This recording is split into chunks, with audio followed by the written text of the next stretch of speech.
I'm Brittany Lyla Rubin. This is another episode of Desensitized, and I am here with Democratic candidate Zosia VanMeter. Thank you for having me here today.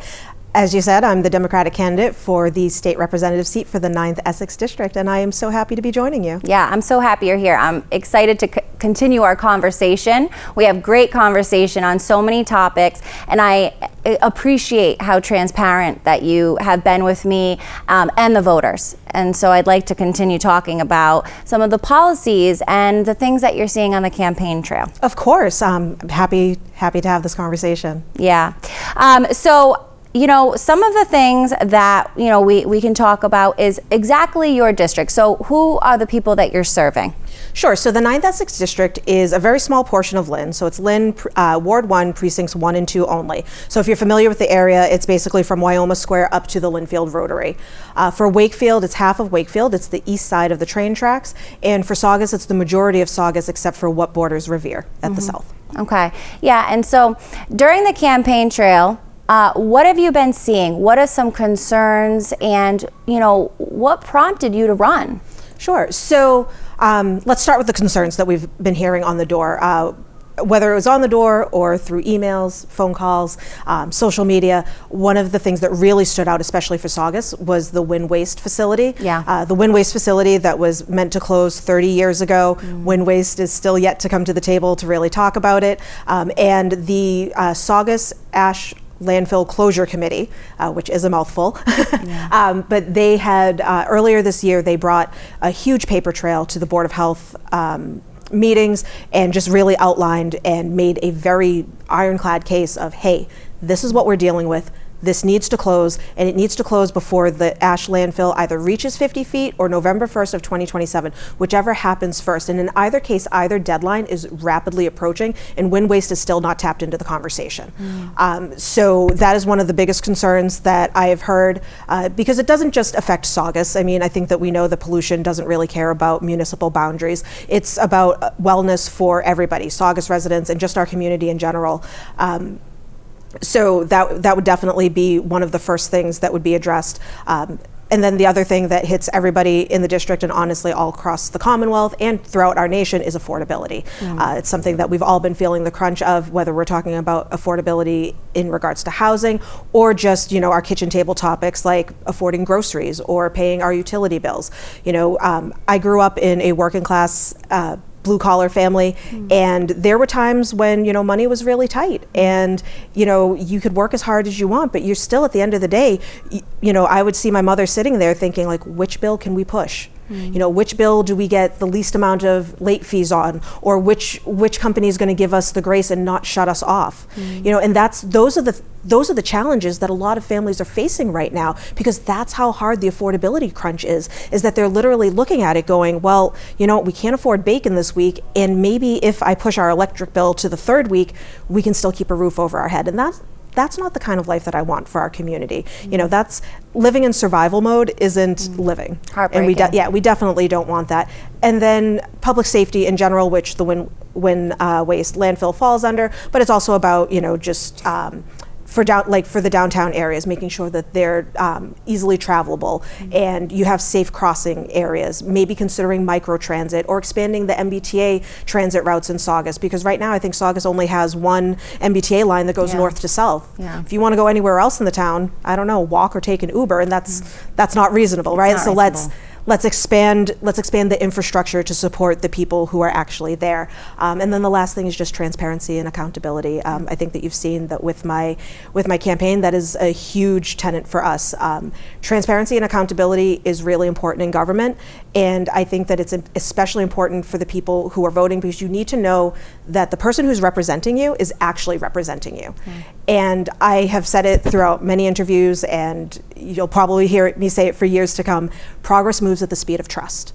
So if you want something to get done, if you want to be able to move agenda items as a state rep, you need to be able to have trust in the people you represent. You need to be able to have trust in the people that you work alongside. Trust goes all around, but you can't build trust if you're not part of the conversation, if you're constantly ducking conversations or refusing to respond to people or only replying, DM me, No, have the conversation publicly. That's part of being a public figure. That's part of being a representative, and it's part of accountability to the people who vote for you. Yeah, and that's what I love about you, is really you're so transparent, and you said to me that you're like, I want to work with everybody. It doesn't matter what letters in front of your name. The only way to get things done is to have conversation, open it up, find the balance between what's great for our town, our citizens, but also look at the data, and let's come together, because without conversation, nothing's going to get done. Exactly.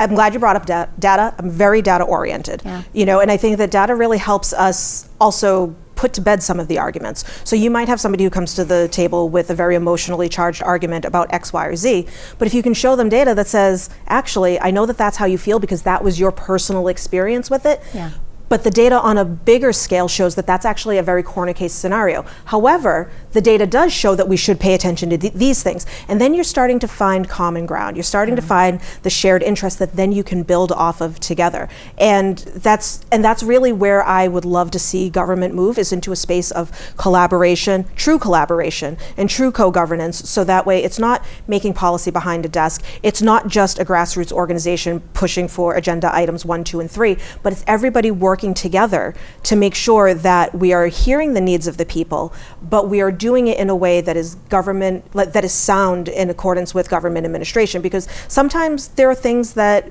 that are just pipe dreams and they're not going to happen. And just hearing no, it feels bad. But if there's an existing relationship, if there's a rapport, if there's trust, then when I say, no, we can't do that, but what if we do this?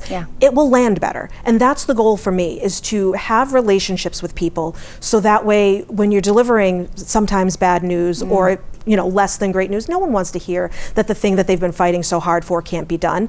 It sucks, quite frankly, and no one wants to do that. But it's not going to be, we can't do that, period. It's, we can't do that, but. Solution, potential. Exactly, and then we continue the conversation. And that's what I really want to see from our government, what I want to see from our legislators, from what I want to see from our policymakers. Because the best policy is going to be made when you have the voices of those who are most impacted at the table. And if you have the guidance of those most experienced also at the table, because you're also going to be cutting through a lot of bureaucratic red tape. Because instead of the back and forth of, hey, can we do this? And then it gets shot down. Or, okay, well, how about if we draft it this way? And then it gets shot down. If everyone's just part of the blueprint, we're making something that's solid and can stand on its own. And that's the idea, is that you want to build you want to build good policy. You want to start from a place of shared interest. You want to start from a place of common ground, and then build from there, because the more solid the foundation, the more progress you're going to make. Yeah, absolutely. Common ground, right? So you're big on that, and looking at all aspects to represent the people. And let's talk a little bit about wind waste, just simply because it is such an emotional topic, and for good reason. We love our marshlands. We love our animals. We want to preserve our oceans and our bodies of water, okay? But sometimes that can come at a cost. And also, what are you seeing with wind waste? There's just so much animosity towards them. But is there any common ground that we could sit down with the company and say, can we come up with a resolution that works? Because the residents are also, where are we going to put our trash? Oh, of course. We want to consume, and we're going to consume. Yeah, we're not going to stop. But we go around the town and we're saying, okay, so we have all this trash, so let's just transport it somewhere else to sit in a transportation center or, a landfill. But also accountability for when. What are you doing to prevent pollution? I know that the ash is at capacity at this point, and it's such an old plant. And I've heard that it's unlined. It's unlined, yes. Which is the biggest concern. What are the steps that they're taking at this point to prevent furthering pollution? And are you willing to sit down with this company as state rep to come up with some type of common ground or solution? What are you thinking? Of course. So I think that the first step is just getting them to the table. Just open the conversation. They haven't been part of it yet. So the idea for me, in a perfect world, would be to, one, have them come to the table to answer some questions. There are a lot of questions from the public, from activists, from town council members, that there are a lot of questions that need to be answered before any decisions can be made of what do we do after. Because when you make these decisions, so the way that I look at it, right, it's like, yes, we want to close the wind waste landfill, but it doesn't stop there. We need to think about what happens to the town of Saugus after we close that landfill. After we close it. Yeah. So we're not just looking at that one isolated event. We're looking at the life cycle of trash in Saugus. Right. Wind waste is just a very small part of that. Right. So the idea would be to look at all of it. Bring wind waste to the table, have them come up with a very clear step-by-step plan with timeline, benchmarks, milestones, whatever you want to call them, so that way we have an idea of where we're going to be, what we need to accomplish within certain timeframes, and that way we have a very clear path forward of how to handle that. Concurrently, we need to think about, okay, if we're on track to close by, let's say, November 1st, 2027, what are we implementing in its place? If we start that conversation now we have a little bit over a year to do procurement, to do feasibility studies, to have a town hall and listen to the people of Saugus. Do you want a composting program? Do you want a recycling program? Do you want standardized barrels, or do you like keeping your own? But you open up that conversation and you talk to the town and you get some ideas, and then you create policy after that. It just But it needs to start with wind waste. That is our bottleneck right now. Wind waste needs to come to the table and just say, okay, we hear you. We're going to close the landfill, and here is our 13-step plan with timelines and benchmarks. Yeah. But that's where we need to start.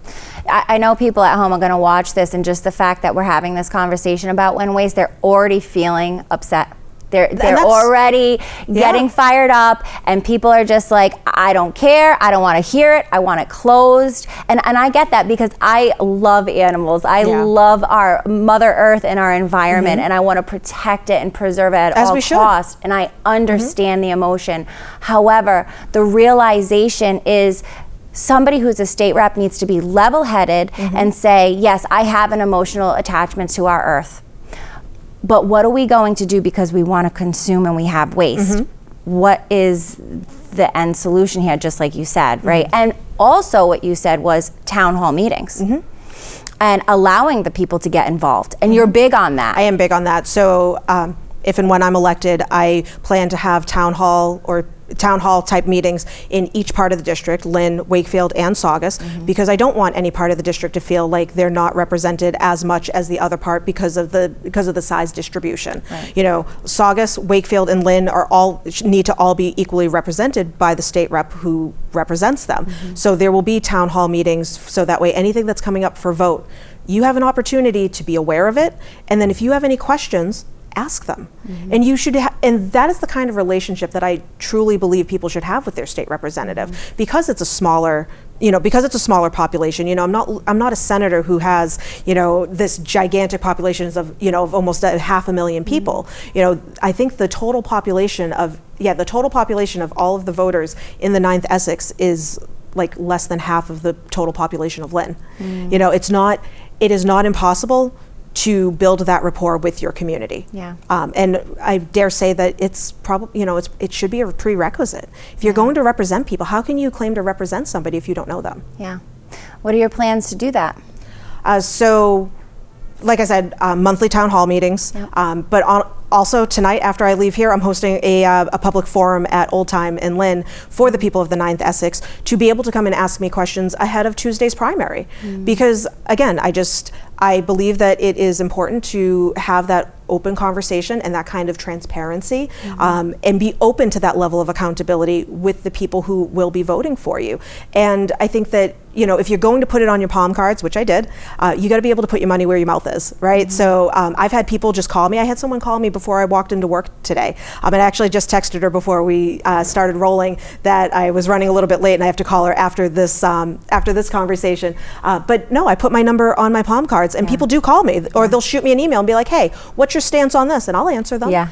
As you should. And you know what? They might take a screenshot of that and send it to somebody. Fine. Because you know what? At the end of the day, I'm the same person in every room I step into. If I said it to you, I'll say it to this other person. It doesn't matter. And that is the kind of consistency and the kind of transparency that I believe that we really need in government, because I feel like we've talked about it before, we've kind of lost the plot.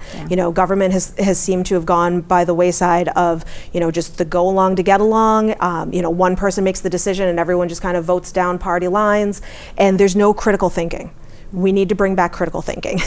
We need to bring back being data driven. We need to bring back having conversations, and we need to bring back not being able to check our egos at the door and have a real conversation, because this is about being professional. This is about being professional, this is about being level-headed, and this is about creating infrastructure that works for all of us. Your ego has no place here. Yeah, moral good doing. And I can just tell the person that you are, you truly care about people, you truly care about community, and when you speak, you're so passionate about all of the things that you do already.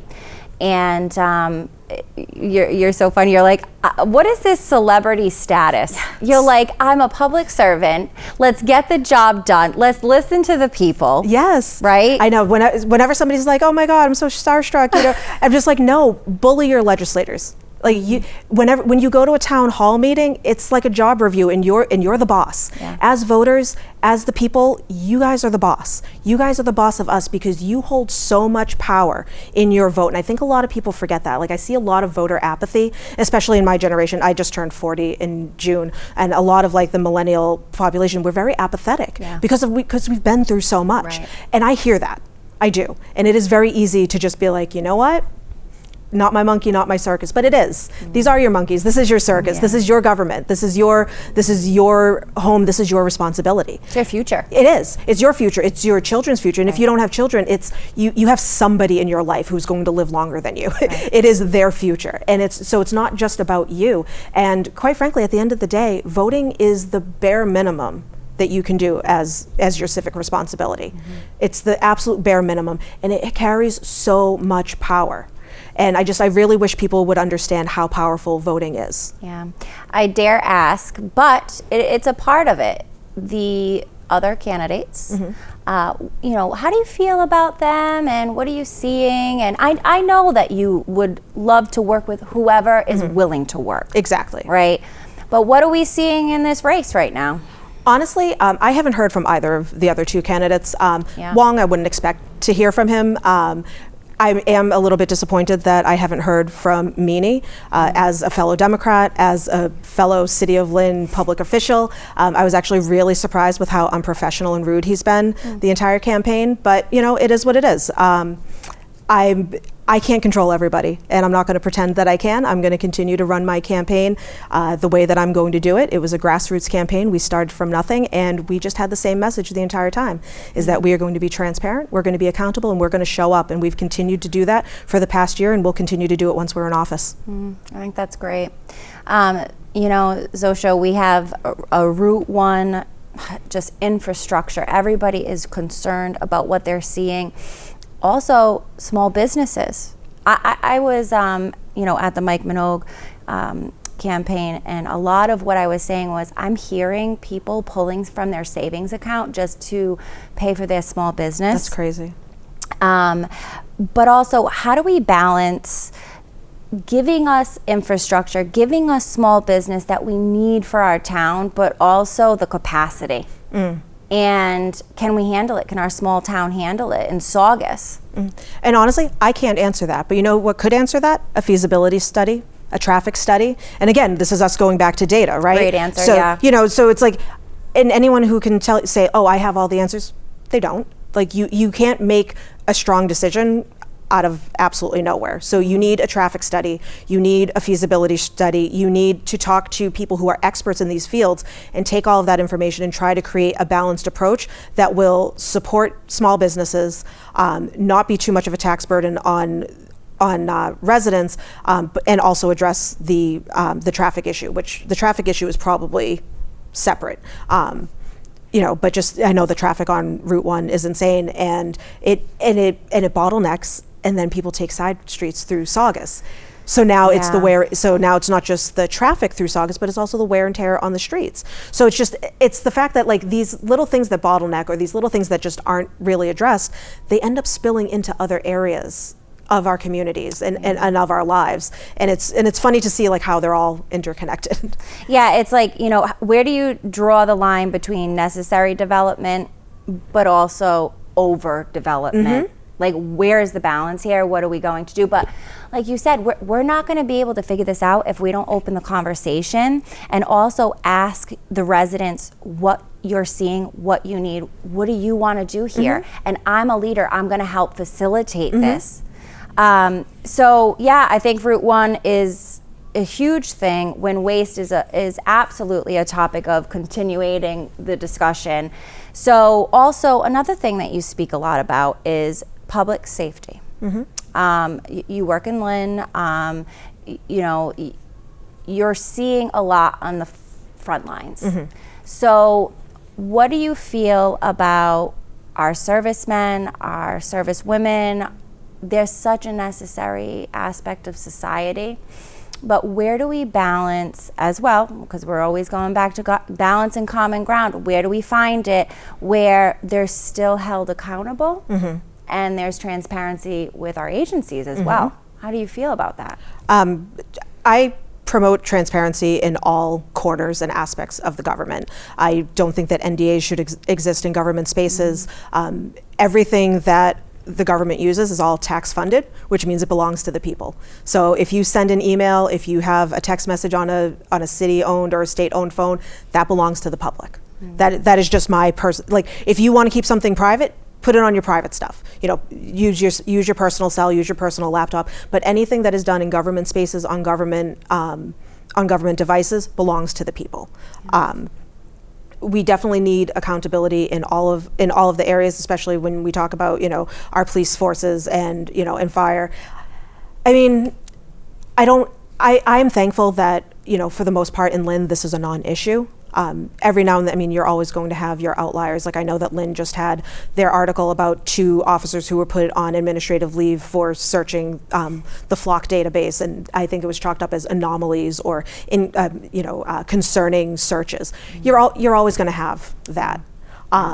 But when you look at proportionally the size of the Lynn Police Department and 2 people being put on administrative leave, does it mean that we need a total overhaul of the system? Maybe not. But it doesn't mean that we can't be better than what we're doing right now. Right? So it's just, I think that when people hear things like, you know, accountability especially when it comes to our police forces, immediately it turns into the conversation about defunding the police. Right? And it's a bit extreme. Exactly, and that's the thing, is like it's extreme. We go from 0 to 60 in a matter of 3 sentences. But is that media inflammation? Yeah. And we have to discern between it, right? But I honestly feel like this is by design. Like the media gives us these taglines like defund the police and abolish ICE, and it gives us all of these, like, you know, these really strong like slogans that polarize people. When you get down to the basis of it, if you explain it in a different way, people usually agree. They just don't like the slogan because of all the media and propaganda that goes around it. So when we talk about defunding the police, it's not defund the police, we don't need police anymore, but that's where people's minds go. It's, okay, we need the police, but do we need to put all of this money into what we're putting it into? Or can we redo the budget and maybe say have an unarmed response team? Because not everything needs a gun, right? So if you have somebody who is having like a mental breakdown at the local speedway, you might not necessarily need to go there with a gun, but you know what, maybe somebody who is trained in social work can de-escalate the situation, and then we can bring them to a facility and get them the help that they need. Not everything, what is it? Not every nail needs a hammer or something. I'm really bad with idioms. I shouldn't even do them. But we don't always need a hammer, right? Sometimes you can go in with a softer approach, and you can, you don't always have to go 0 to 60. So when I hear defund the police, that's what I hear, is not necessarily get rid of the police, because obviously the police infrastructure is something that we need. It's something that ensures that we live in a safe community. And, you know, and a lot of us find safety in police existence, and just knowing that they're there. But it doesn't mean that we can't relook at the budget and try to make it a policing unit that works for everybody. And that's really what it comes down to, is not defund, not take all their money away, but just let's invest in unarmed response teams. Let's invest in training for them so that they know how to approach certain situations, because things change. I mean, how much has our world changed since we were teenagers, right? So like something that and we see it a lot when people go back and rewatch some of their favorite shows, right? We just see how media and the social climate has changed, what's acceptable, what isn't, and things that we learn just as we as individual people, we go to our therapy and we evolve as people and we grow. We need to do the same as a society. And we need to understand that what worked in the early 2000s isn't going to work mid-2020s. Right, we need to evolve. And we just need to evolve, and we need to just be open to have that conversation, say, okay, you know what? Maybe an unarmed response team does make sense, because if it's a 12-year-old kid who stole from a bodega, we don't need 3 armed cops rolling up on him, right? Because that's going to traumatize the kid. Really what the kid needs is they need a parent being like, what are you doing? I know. And that's it, right?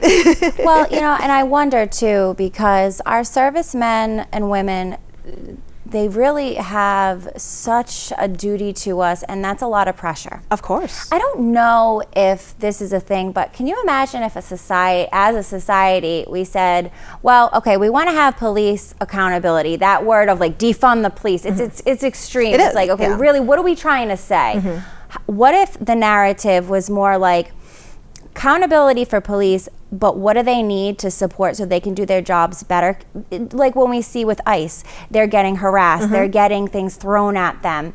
Our local and state level police officers, what if we provided them with some type of assistance or therapy? And I don't know if that's happening, and it should never be. People will say, okay, well, I'm really glad that ICE is getting harassed. Well, why? They're human beings too.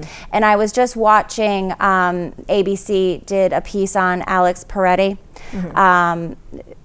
public execution. It was so emotional for me to watch that. It was just, it should never happen. Never. It should never happen. And this is why it is just so upsetting to people who are watching this. We're like, this should not be happening right now.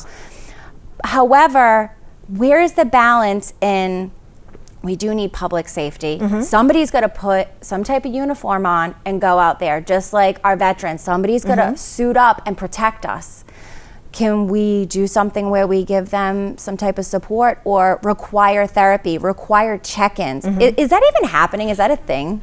I think that some municipalities have done that. I can't speak from a place of strength on that, because I am not a police officer and I don't know any personally enough to be able to speak strongly on that. But in theory, I agree. I think that mandatory mental health check-ins, because the people who are on the front lines, they see a lot, they deal with a lot, and they have to carry a lot, and it would be nice to know that they have somewhere or someone to be able to really just unpack that and not carry it with them, so that it just becomes an additional stressor. And that's what it is at the end of the day. We don't want our police force to be stressed and overwhelmed and overburdened, because they're going to make bad decisions. Exactly. Like we just seen with Alex.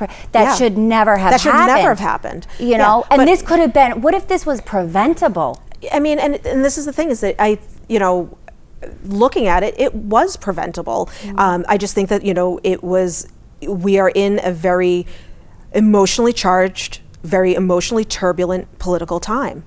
And the topic of immigration has polarized our community so much. So heavy. It is so much. Either you want to abolish ICE or you are a good person. That's pretty much what it's come down to, right?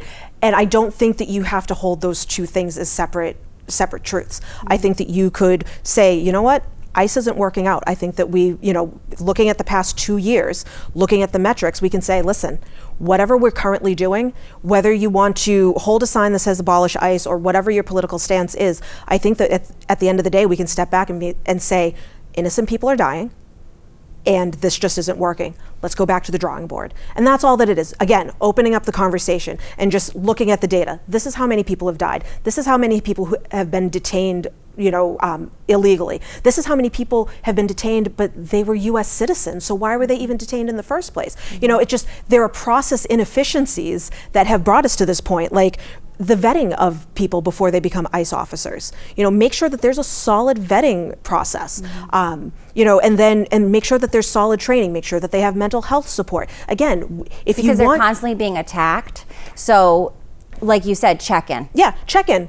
And it's about. I can't imagine what it's like to go to work every single day and be attacked all the time, and you are just trying to do your job. Yeah. Right. And what can we do so we can prevent them from making not great? I'm sure they hold that as well. That they made not a great decision. Yeah, I can't imagine what that feels like. Yeah. But like you said, where's the conversation about this? It's the hatred that comes with it is like, you're on one side or the other. Exactly. It's like black and white. Why? And that's where but that's where we've gotten. And why? It's because it's by design.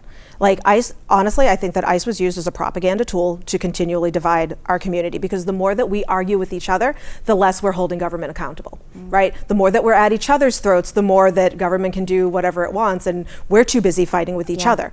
So let's stop. Yep, let's table that. Let's talk about it. Yep. Honestly, I don't think that ICE is doing a good job right now. They were given free rein, and it's still a mess. Go back to the drawing board. Our immigration situation.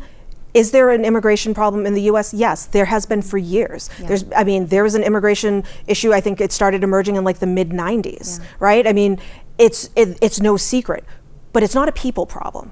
And that's what ICE is. ICE is addressing a people problem. It's detaining people. It's putting people in these detention centers. It's addressing it at the root of people. This is a paperwork problem. This is a government administration problem. Instead of spending money on detention centers, open up offices. Open up offices that can process all of the paperwork for the influx of people coming in. So I can't remember if it was you and I who were talking about it, but I remember there was a plane of refugees that came into Boston, Logan Airport, right? And they landed, and then there was no plan. Yeah. And then somebody had the bright idea to take them and fly them to Martha's Vineyard, which that's dehumanizing. We're using people as political currency, and it's all a dog and pony show. Yep. That was insane. That never should have happened. And the fact that our government thought that was the right move is incredible to me. When those people landed, there should have been people from USCIS on site with clipboards going, okay, having interpreters because they're from another country. You can't expect them to be able to read and speak English, but have people there, have administrative help there and ready to say, okay, you landed in this country, here's the paperwork so we can get you on the books. Yeah. And now we're not dealing with the problem of illegals. Now we're not dealing with the problem of undocumented. But again, this is kind of just like the win-waste thing, right? This is a small nexus event. We've got to think about what happens after. So we want to open our borders. We want to put all of these feel-good mottos at the base of the Statue of Liberty. Give me you're tired, you're poor, you're hungry. Okay, that's great. But what are we going to do after they get here? Right. And we have to have an answer for that. And we don't have an answer for it. All we're doing is just trying political theatrics and arguing with each other. So table that. Stop arguing with each other. How do we fix it? Can we agree that it's a paperwork problem? And honestly, most of the people, even across the aisle, staunch Republicans will say, yeah, like at the end of the day, I don't have a problem with immigrants. I have a problem with the fact that my tax dollars are funding things that, that they're not paying taxes into, but I am, and my roads still look like this, and my kids have to buy their own school supplies. So I understand the frustrations on both sides, and at the end of the day, it's not a people problem. We're all human. We all put on our pants the same way. We all breathe the same air. Right. It is a paperwork problem, and we need to stop arguing with each other and hold our government accountable to come up with real solutions for it instead of pitting us against each other. Yeah, because these headlines desensitize us. They do. Right? They do. And it's like all or nothing. It's like, oh, no, the problem is illegals. Yeah. Period. It's like, okay, well, is that really the statement? Okay, because and they'll say, well, immigration, of course we need. America's foundation is immigration. Yeah. How do we do it safely, accountably, where we don't burden the taxpayer, while we don't burden our agencies? And I like that you think it's a paperwork problem. And how do we do that? You mentioned how it was a pony show. Yeah. And what happened to those people? How dehumanizing, how confusing. Yeah. How can we prevent that? Yeah. And honestly, like, we don't have time machines, we can't go back and fix it, but we should really be looking at our actions over the past 24 months and how do we get out of this? How do we stop going further down this rabbit hole of a further divide and of continuing to just slur, like sling, racial slurs at each other or just ad hominem attacks. It does nothing. It doesn't do anything. No. It just it makes you mad, it makes me mad, everyone's mad, and nothing gets accomplished. We get nothing done. Yeah. Check your ego at the door, come to the table, let's make real policy around it. That's why we need leaders who feel that way. Yes. Are these problems that we're talking about, we talked a lot about these big issues that we're seeing in our country, but also right here in our towns. Are these issues really, when you're at home and you're by yourself and you're with your thoughts, when you see this, is this one of the reasons why you said, I've got to run? Yes. So I have been working either in government administration or just somehow been involved with the community for many, many years. I have become what I believe is a trusted resource and a community leader in the city of Lynn. A lot of people, a lot of the residents of the city of Lynn know that, like, if they have a question, they can reach out to me. Whether it's work related or otherwise. Like, I show up for my community, and the people who are in Lynn, they know that about me. I want to be that for the 9th Essex, because I think that that's what we need at Beacon Hill. We need someone who really understands power building, who understands the power of personal relationships, and not the, hey, you vote for this for me and I'll vote for this for you, not those kinds of things, and not just voting along party lines, but actual critical thinking, actual representation of the people who voted for them, and just, again, keeping that conversation open and just constantly, continually being available, consistently being available, so that way people can have trust and confidence in the decisions that you're making. Because if they don't see that, the people do not trust our government. Corruption. Exactly.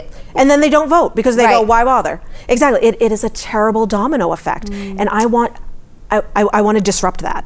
I want to disrupt that train of thought. I want to show the people, listen, you might not agree with me. If you don't agree with me, call me. At the end of this, I'm going to give you my phone number. Call me. If you don't agree with me, call me, email me. Let's have that conversation, because I'm not hiding from it. I will listen to you. I will hear you out, and hopefully you'll hear me out. And but that's how progress gets made. That's how we create a community that we're all happy in. Because if you only have a few people part of that conversation, you make the community for them. Right. Stop with the labels. Yes. The stereotypes. It's funny, my tagline for Desensitize is, I might not always agree with you, but I'm gonna listen to you.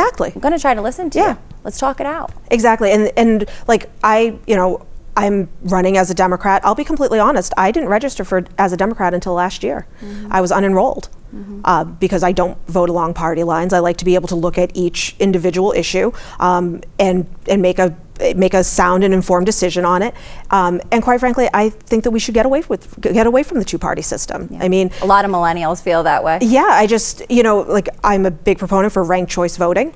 It's just having just two parties. Like, we're not the country that was made 250 years ago. We need to evolve. We need to evolve as a society. We need to evolve as a government. You've talked about term limits. Yeah, indefinitely term limits. Like, there was one article that I was reading this morning about somebody who served, it was 20-something terms consecutively. I was like, that's insane. That's a lifetime. And it's almost like they're bragging. Yeah, I know, right? Yeah, no, we definitely need term limits. Term limits will help us keep in line with that evolution, in theory, because hopefully there will be new leaders who emerge, new leaders who have their finger on the pulse of the community that they're in and really want to champion what the community needs to have advocated for. And but term limits is how we make sure that regular, everyday people are able to get into office. Right, involved. That's what our founders wanted. Exactly. This is our check and balance. Yes. We need to have a voice. I honestly, I could talk to you forever. I think you're phenomenal. I think your campaign is great.